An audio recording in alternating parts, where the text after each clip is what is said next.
کہ میں ابھی عراق گیا تھا. میں دین کے اعتبار سے مسلمان ہوں، فرقے کے اعتبار سے شیعہ ہوں. شیعوں کے جو رہنما ہیں وہ چاہے حضور کی شکل میں ہوں یا مولا علی کی شکل میں ہوں، انہوں نے مسلمانوں کو ملائے رکھنے کے لیے قربانی دی ہے، لڑانے کے لیے قربانی نہیں دی ہے. میرا بھی مسلک یہی ہے. میں بھی یہی چاہتا ہوں کہ سب مل کر رہیں. اسی پر میری پوری زندگی گزری ہے. اب میں کیا جو ہمارے مرجع تقریر جن کی میں تقریر کرتا ہوں، آیت اللہ سیستانی، آپ نے نام ضرور سنا ہوگا، بہت بڑی شخصیت ہے. ان کو جب معلوم ہوا کہ میں آیا ہوں تو انہوں نے اپنا گھر بالکل معمولی، میرا گھر بھی ان سے بہتر ہے، اپنے یہاں بلایا اور سب کو ہٹا دیا. میں سمجھ گیا کوئی خاص میسج ہے. میں نے کہا سرکار فرمائیے، بس میری تقریر ختم ہو رہی ہے.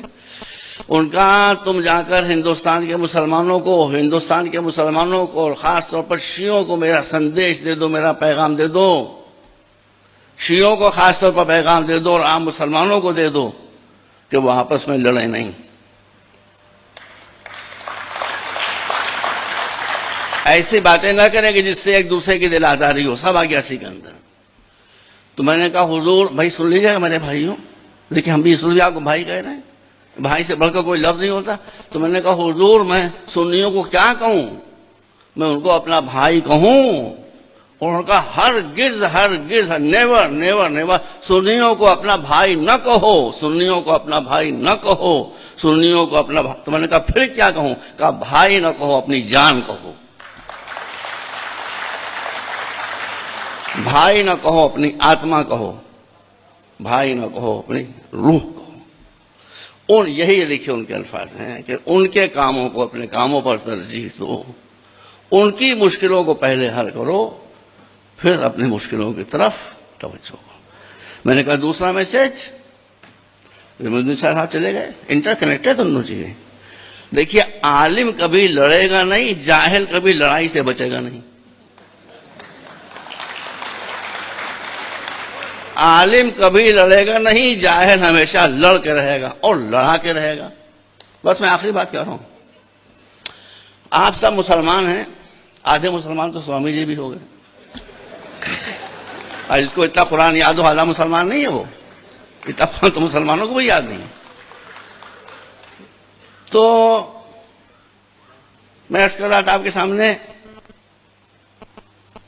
اسلام چاہتا ہے کہ سب مل کر رہیں، مگر میں نے کیا کہ جاہل بغیر لڑے نہیں رہ سکتا ہے. اس لیے ایک عالم دین کا، بھائی شاہ صاحب اللہ کو سلامت رکھے، ایک عالم دین کا، آپ سوچ سکتے ہیں کہ ایک عالم دین جو پگڑی باندھے ہوئے بڑی سی داڑھی رکھے وہ یہ بات کہے گا؟ کہا ہندوستان کے مسلمانوں کو جا کر میرا میسج دے دو کہ وہ ماڈرن ایجوکیشن کو ٹاپ پرائرٹی دیں.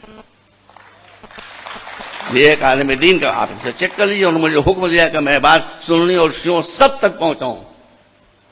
ماڈرن ایجوکیشن کو ٹاپ پرائرٹی دیں، اس لیے کہ ایجوکیشن از پاور. جس کے پاس پاور نہیں ہوتی اس کو زمانہ نوچ کر کھسوٹ کر ختم کر دیا کرتا ہے. تو میں نے کہا دینی تعلیم حاصل نہ کریں، کہنے تم دینی تعلیم کا مطلب ہی نہیں سمجھتے ہو. سن لیجیے، مجھ سے کون ہے، میں قبول کرتا ہوں. کہا تم دینی تعلیم مطلب ہی تم سمجھتے ہو کہ کوئی مدرسے میں جائے گا تو دینی تعلیم حاصل کرے گا، کوئی یونیورسٹی میں آئے گا تو دنیاوی تعلیم حاصل کرے گا. یہ نہیں ہے. سبجیکٹ، کیا پیاری بات کہی، سبجیکٹ سے دین اور دنیا کا فرق نہیں کیا جاتا، نیت سے کیا جاتا ہے. کوئی بھی نالج ہو، اگر اس کے ذریعے تم ایکسپلائٹیشن کر رہے ہو لوگوں کا، چاہے وہ قرآن کی تفسیر ہو، چاہے حدیث ہو یا کچھ ہو، اگر تم اس سے لوگوں کا شوشن کر رہے ہو، ایکسپلائٹیشن کر رہے ہو، وہ دنیا ہے. سائنس ہو، ٹیکنالوجی ہو، اس سے دنیا کی مصیبتیں دور کر رہے ہو تو دین ہے، دنیا نہیں. اس لیے میں نے اپنے مرجع تقریر کا پیغام آپ تک پہنچا دیا. میری آپ حضرات سے گزارش ہے ان دونوں باتوں کو یاد رکھیے، لڑنا بند کیجیے. یہ جو ہم کہہ رہے ہیں کہ شیعہ سنی ایک ہو جائیں، سوامی جی آپ کرپا کر کے ہماری بات سنیے. ہم شیعہ سنی ایک اس لیے تھوڑی کرنے کہ آپ سے لڑیں گے. آ کے آپ سے لڑنا ہوتا تو ہم آپ کو یہاں بٹھاتے کہاں جانے، آپ سے ملنے کے لیے. لیکن طاقتور بھی جب طاقتور ہوتا ہے کسی سے ملتا ہے تو دوسرا بھی اس کو گلے سے لگاتا ہے. اس لیے فرسٹ پرائرٹی یہ ہے کہ آپ سارے مسلمانوں میں ایکتا پیدا کریں، کسی کے اگینسٹ نہیں، بلکہ فرسٹ اسٹیپ ٹوارڈز ہندو مسلم یونیورسٹی، انٹرفیتھ. اور دوسری بات یہ ہے کہ آپ سب کو آج کے زمانے میں اگر عزت حاصل کرنا ہے، سمان پراپت کرنا ہے، تو ماڈرن ایجوکیشن کو ٹاپ پرائرٹی دینا ہوگی. دیر از نو وے آؤٹ. یہ بات آپ اچھی طرح سے اپنے ذہن نشین کر لیں. والسلام علیکم ورحمۃ اللہ وبرکاتہ. 9 minutes.